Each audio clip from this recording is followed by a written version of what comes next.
So last week we looked at some important, well, we looked at an unimportant group on the periodic table. We looked at group 1 or 1A, they call it because it's the first in chemistry on the periodic table in group A, 1 or 1A. For you guys looking at your periodic table, it would be group 1. That was the alkali metals. I'm not going to go through those again. So I'll move into group 2A or group 2 on your periodic table. Remember, groups go up and down. So I'm talking about the columns. Group 2 is called the alkaline earth metals. Alkaline earth metals are a little more dense and they have slightly higher melting points than the alkaline metals to the left of them. Remember, alkaline metals are group 1. So they're a little more dense, little higher melting points, but they still have low ionization energies, which means it's easy to turn them into ions, and it's part of the reason that they form cations, which we'll talk a little bit more about in Unit 3. We'll talk more about like the bonding of these things in Unit 3. So alkaline earth metals on your periodic table, we have beryllium, magnesium, calcium, strontium, and barium. Okay, you need to know the names of most of these. So we have B, M, G, C, A, S, R, and B, A. All right, you don't need to memorize any of these numbers over here. So kind of like the alkali metals, the alkaline earth metals also are more reactive as we go down the group. This was a question in lab 2, which you guys did weeks ago now, where we looked at the alkali metals, group 1, and the question in lab 2 was, what do you notice about reactivity in group 1? And the answer to your lab was reactivity increases as we go down the group. And the same thing is true for the alkaline metals, group 2. They're a little less reactive though. So our first element, beryllium, it doesn't react with water. Magnesium will slightly react to make steam. And then calcium and down, they will react readily with water. So pure calcium, pure strontium, pure barium, they will react very aggressively with water. I have a message in the chat here. Just give me a second. Oops. Oh, yeah, no problem. If you guys are late, that is no problem. Sorry. Okay, cool. So that's it. I mean, basically, guys, what I'm doing today is I'm going over some facts about certain groups or certain elements in the periodic table. And these are just designed for basically multiple choice type questions, nothing too crazy. So let's go over to group 6, and we're going to look at 2 elements from group 6 a little closer, oxygen and sulfur. So group 6 is called the chalcogens, which is a name you don't really need to worry about.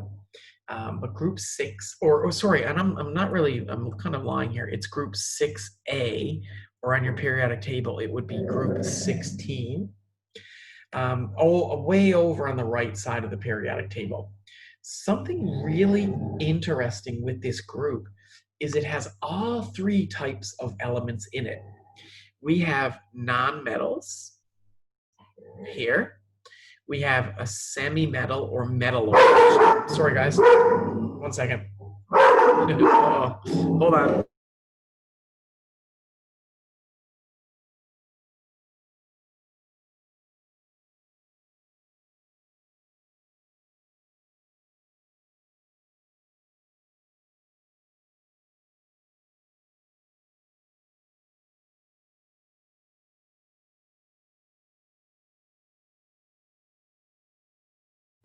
Okay, sorry. Somebody in the hallway. Dog did not like that. Anyways, okay, sorry. So remember from earlier in the chapter, the word metalloid is the same as a semi-metal. I prefer the term semi-metal. These notes, I might have to update. I'm a semi-metal kind of guy, but tellurium is a semi-metal. I'm sorry. And everybody, I'm sorry I scared you guys. I have like a new headset, so the microphone I think is a little better, but dog is crazy. Okay, so semi-metal. Um, polonium, the last metal in that group or the last element in that group is a metal. So group 6 is pretty cool because not many other groups have a spread of elements that go the whole range. Group 5 might, and group 6 certainly kind of go the whole range. We have nonmetals, then near the staircase, we have tellurium, which is a semi-metal, and then polonium at the bottom, a radioactive element that is a metal. If you guys, I don't know what you guys are into or what you watch or do. I watch a lot of YouTube, but there's a really good show on HBO that you might be able to find. Excuse me. Like I have the OSN app, which gives me like some Disney stuff and some HBO stuff. Just speaking of radioactive, there's a really cool show on HBO called Chernobyl, and it's like a true story with a bit of kind of fiction storytelling elements added about a nuclear reactor in a place called Chernobyl. I think that's what the city is in Russia, that kind of went wrong, right? It basically, there was an explosion or an issue with the equipment, and even to this day, the town of Chernobyl is still quite radioactive. They basically had to abandon the whole town. So the word radioactive, basically the way that these elements are is they emit these particles that are very harmful to humans, similar to how some x-ray machines work. It's not good for your body.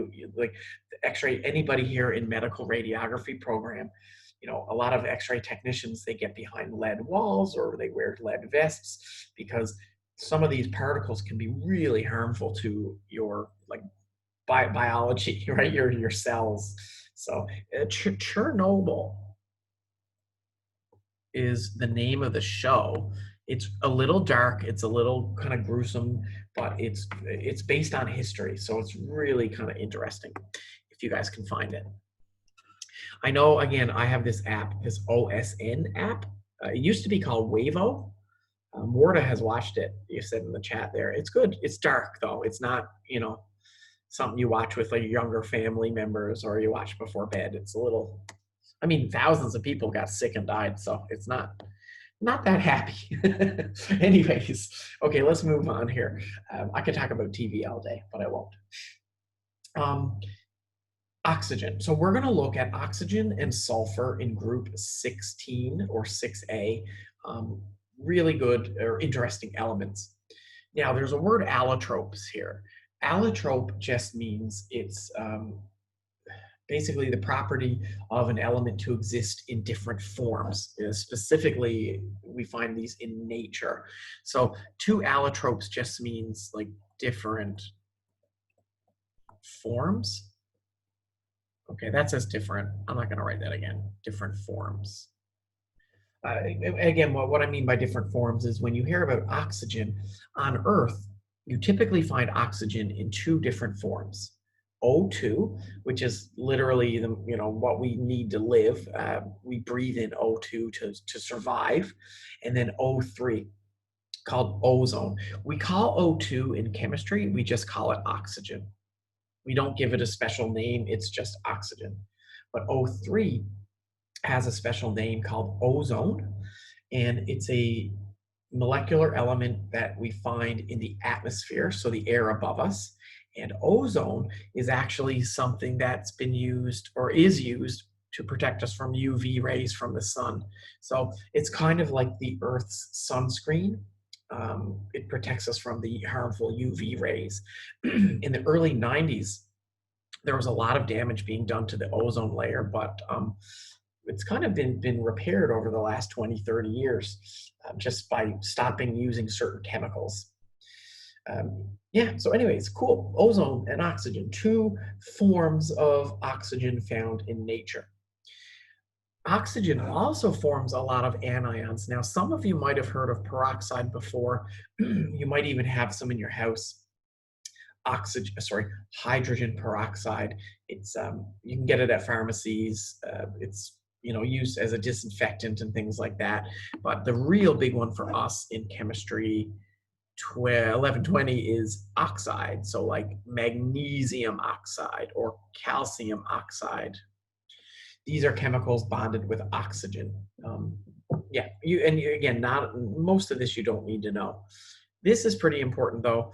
Oxygen, because it's on the right side of the table, it has a high electron affinity, meaning it likes electrons. It takes electrons from other elements, which means it is typically found as an ion, as an anion, which means it's negative. This word here, oxidation, if any of you guys are in other programs like medical radiography or pharmacy or chemical engineering, or basically if you're not a mechanical engineering student, you will probably do chemistry 1121. And we'll talk more about oxidation later in another course. You won't hear much about it in this course, not too much. So there was a question in the chat, it takes electrons in, and that's basically yes. Oxygen likes to be an anion, which means it takes electrons from other elements. Very similar to an example I showed you in chapter 1, chlorine. Chlorine is another element on the right of the periodic table, loves to take electrons, and that means it becomes a negative ion. All right, and negative ions, of course, we call anions. All right, sulfur. Sorry if I'm sipping my tea. If that's loud in the mic, I apologize. I'll try to not do that. Sulfur. Sulfur is quite a stinky chemical in some forms.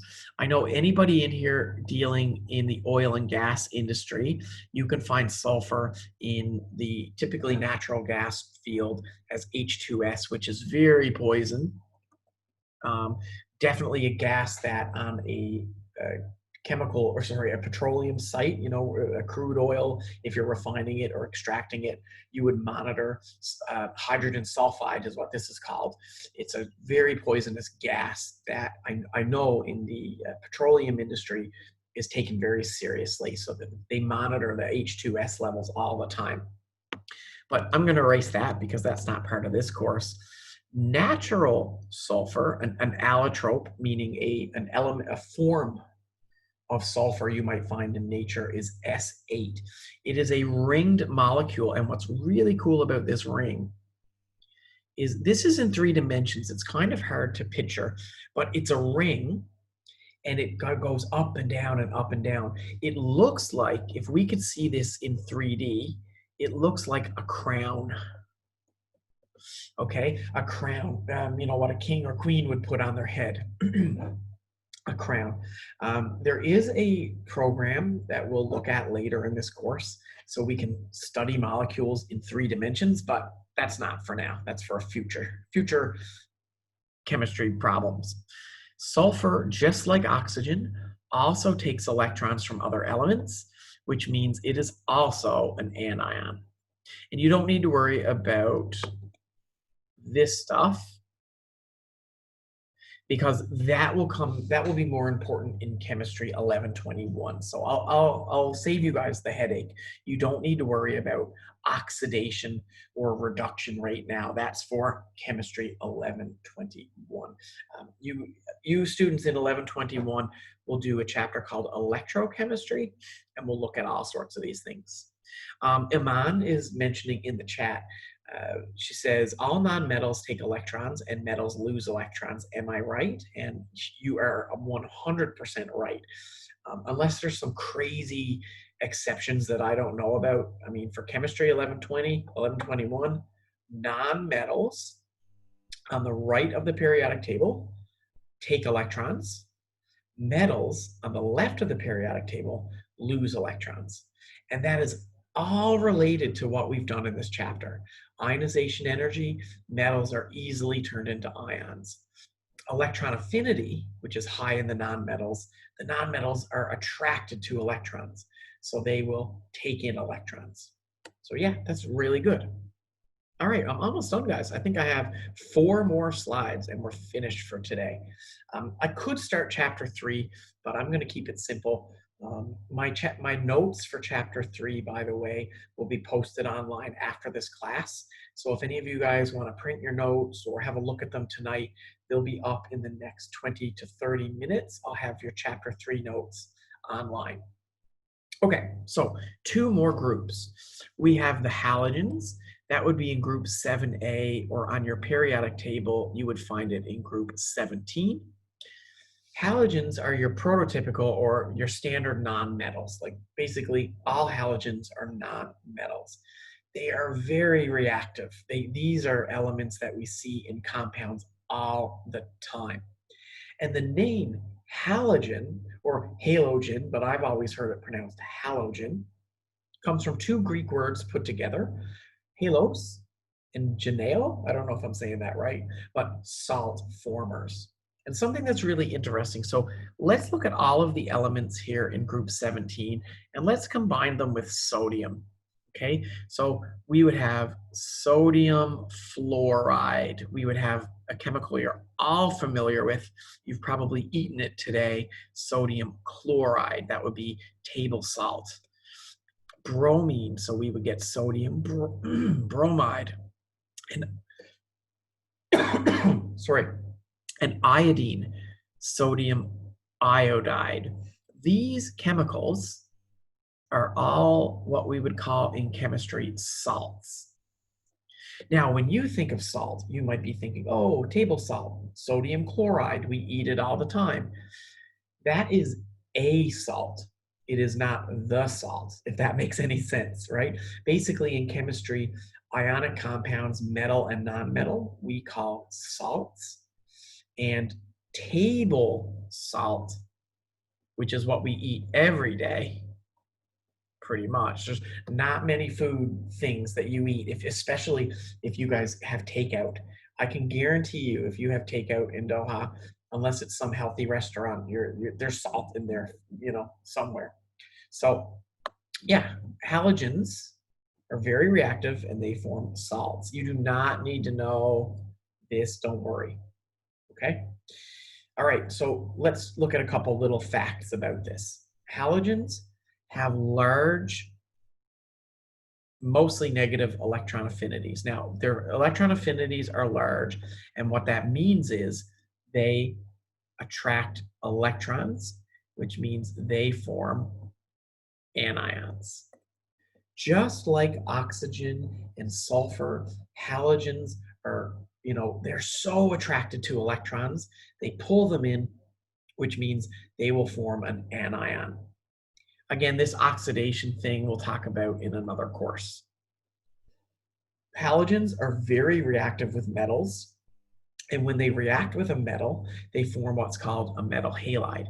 Now, most often, and this means all metals, but a lot of times you'll see group 1 and group 2 especially reactive with halogens. So things like sodium or calcium. Calcium chloride, that's something else you probably eat. It's a preservative, or you can use it if you're making pickles. If any of you want to learn how to make pickles, you can talk to me someday. I make a lot of pickles, and calcium chloride is a chemical that helps preserve and make them crispy. So calcium chloride, sodium chloride, potassium chloride, these are metals that are very reactive with halogens, and these form compounds that we see all the time in nature. A lot of them are in your food. Very interesting. And if you're wondering, not in a compound, but like a chemical like chlorine also has a use. If any of you like to go swimming in public pools, a public pool, or maybe if you guys have a pool in your building, or I don't know where you guys live, but sometimes there's pools. They have a smell, a really a distinct smell, and that's the chlorine that's added to the water to disinfect it. Now, chlorine is technically poison, but when you put it in a swimming pool, it's very dilute, and you don't really want to drink pool water. I don't think it's very healthy to drink water from a swimming pool, but it certainly won't kill you. You might get sick. But in low amounts, chlorine added to a swimming pool will kill the germs without really hurting humans. So kind of interesting. And again, if you can picture in your mind or like imagine the smell of a swimming pool, that's chlorine. Ooh, that's a good question. Actually, your question, Iman, is something I'm going to get into in a second. So the question in the chat, everybody, was diamond. Is it a metal or a non-metal? And how come it's not in the periodic table? I will answer that. Just give me like 3 minutes and I'll talk about diamond. I actually talked about diamonds in the other class. So Iman, and if anybody here is curious about diamonds, I'll answer that in the next slide. Okay, so our last group, group 8A, which means it's the eighth chemical in the main group A, or on your periodic table, it's just quite simply group 18. These are called the noble gases, and they're amazing chemicals. They're so interesting, or I should say amazing elements. Basically, noble gases are just unreactive. They're found in nature as monatomic gases. Now, what monatomic means is one atom per molecule. So like something like oxygen, you might find oxygen in nature as O2 or O3. Sulfur in nature, you might find S8. Noble gases, when you find them in nature, they're just by themselves. So helium in a helium balloon, it's just atoms of helium. They're not bonded to each other. They're just helium atoms floating around. Neon is the same. Argon is the same. I mean, they're all the same. Okay, so these are the letters.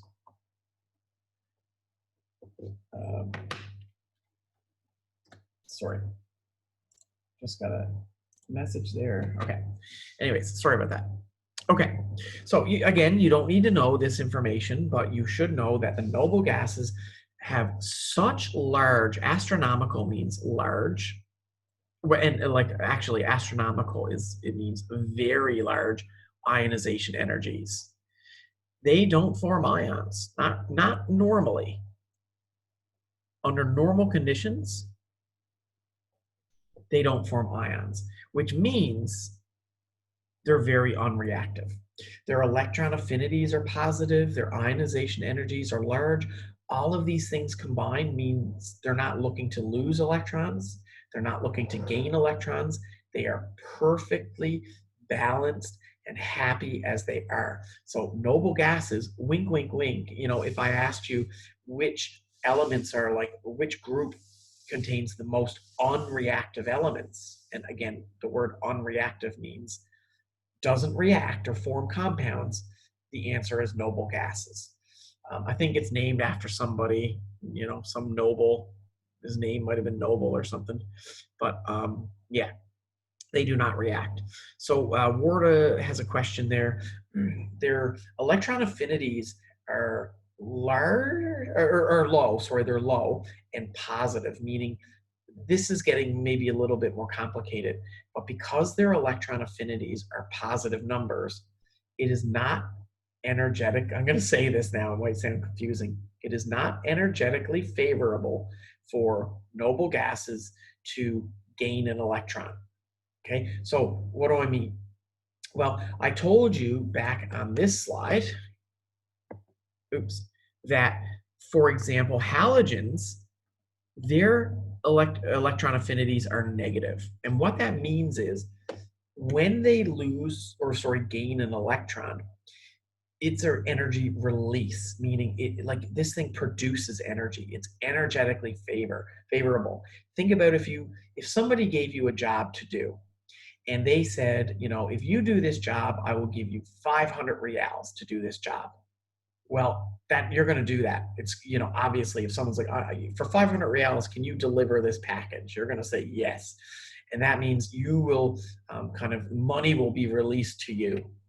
In noble gases, this is like if somebody said, hey, I need you to deliver a package and you have to give me 100 reals to do that. You're probably going to say, why? You know, no, I don't want to do that. So a positive electron affinity is like, this thing doesn't want to give up an electron because it has to pay.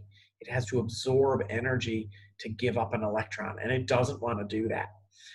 And this is very far beyond what you guys need to know, but just know that the combination of the large ionization energies and positive electron affinity means that noble gases don't want to gain electrons and they don't want to lose electrons. They don't form ions. They're happy. And because they don't form ions, they're not reactive. And Shadan in the chat really kind of answers the question in the most simple way that I think this course we will talk about. If you read the chat, Shadan says it's because they have 8 electrons in the last orbit. And that's really the answer here. In chemistry 11, hold on 1 second. In chemistry 1120, the real reason to kind of wrap your heads around, why they don't give up or take in electrons, the easiest way to think about it is they have 8 electrons in their outermost shell, and 8 is this magic number that we're going to talk about in chapter 3. So if anybody is not sure what Shadan or myself are talking about, we'll talk about this magic number 8 later in this course. This course is all about building and building and building. So if you're confused, we'll learn more about this in chapter 3. Now, somebody just had a chat on their microphone there, or a question? No, finished. Thank you, Mr. Okay, no problem. No problem. All right, perfect. Okay, so I'm done now, guys. I'm just going to really quickly show you this slide. I'll answer Aman's question about diamond, which is a really good question, and then that's it. Sorry, I'm drinking my tea here. Okay.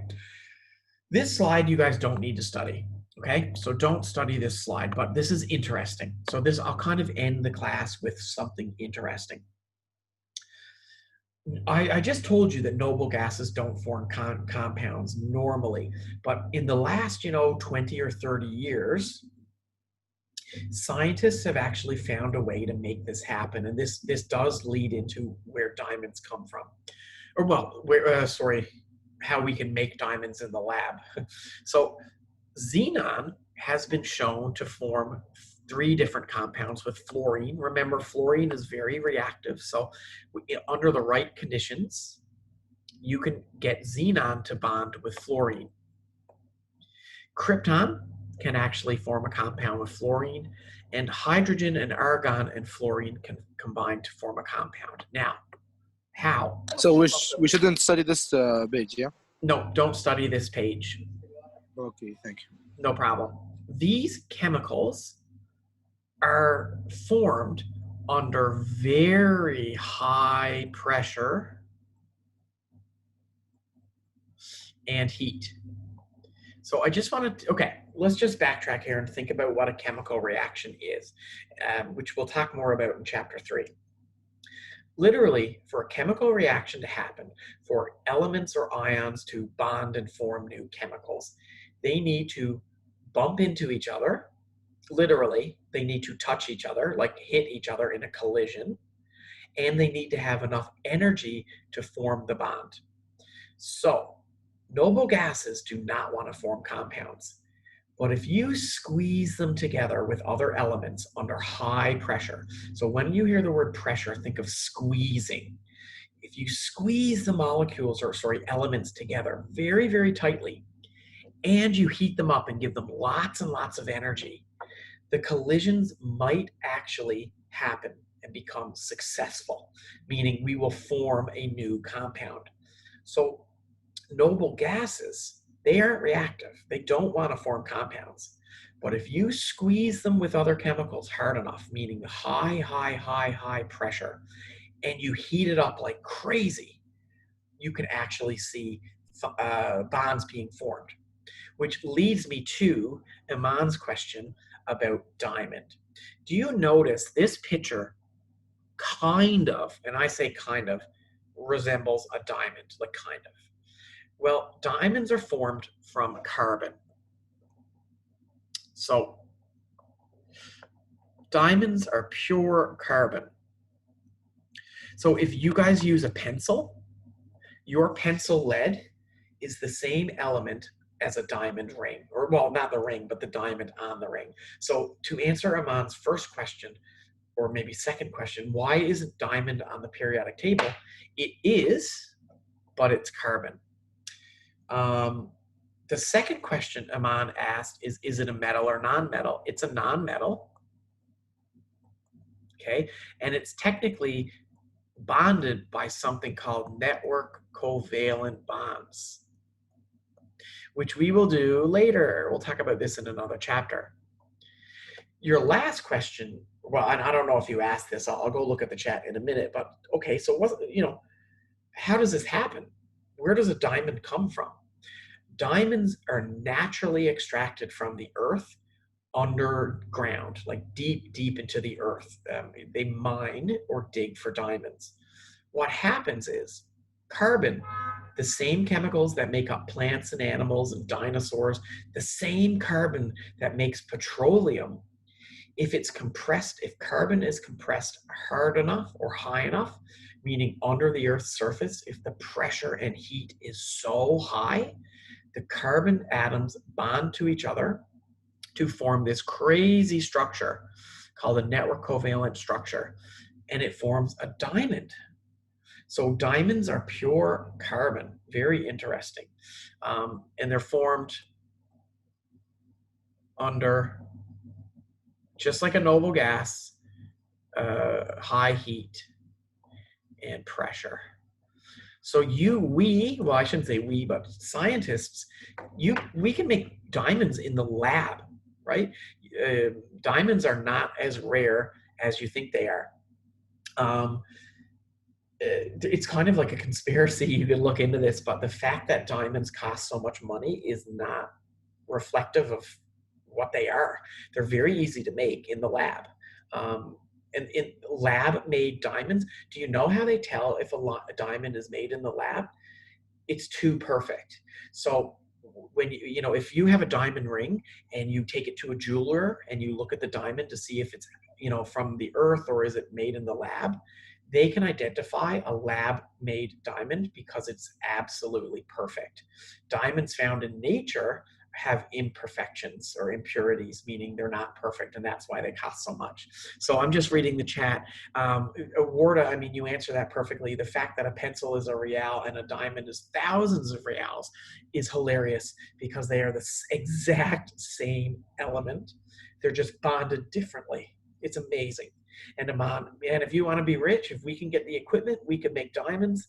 The only problem, Aman, is a lot of people don't like lab grade diamonds. A lot of people prefer diamonds to be found in nature.